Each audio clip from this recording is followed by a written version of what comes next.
Hello hello guys, जय जगन्नाथ, नमस्कार, welcome to back my channel. यहाँ आम राम नवमी किसी मु फुटेज शो करी मुझे प्रायतः 11:10 तो काली आमर सामूहिक यज्ञ थिला।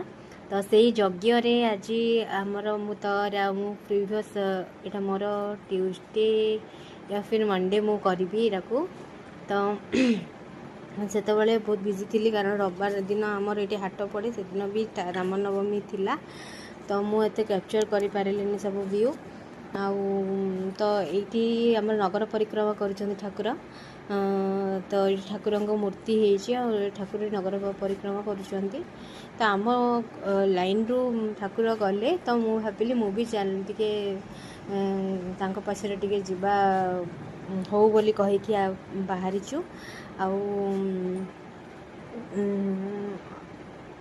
आ सामूहिक ये अन्न छत्र भी थिला। तो समस्ते ये अन्न छत्र भी समस्ते खाऊले।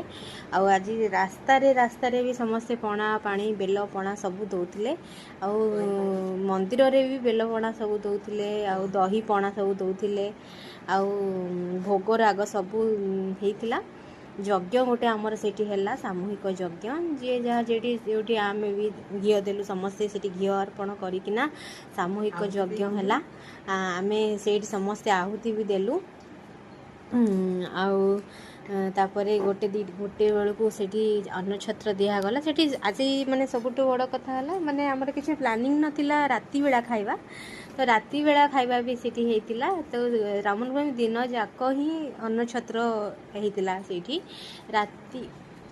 राति बेला भी आमर दिया भोजी भात माने दिन बेला हेतिला खाली मिठा पलू खट्टा डाली किंतु से राति बेला हेतिला भात डाली बुटर गोटे कौन से तरकारी करथिले खट्टा हेतिला बाकी किसी करनथिले।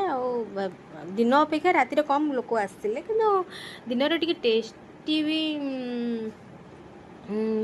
टेस्टी भी थिला दिन किंतु चलो ठाकुर प्रसाद सब बेले भल लगे शांति भी लगे गोटे से गोटे माने अकुहा कथा से ठाकुर गोटे कथा। तो बहुत ही टेस्टी लगुला जी भी हो संध्यारे मु खाइली शांति लगिला कारण मु मंदिर माने किसी भावे ना माने मंदिर माने तांको खाइबाटा एते शांति तांको से कथा को कि सेटा वर्णना करी हबनी।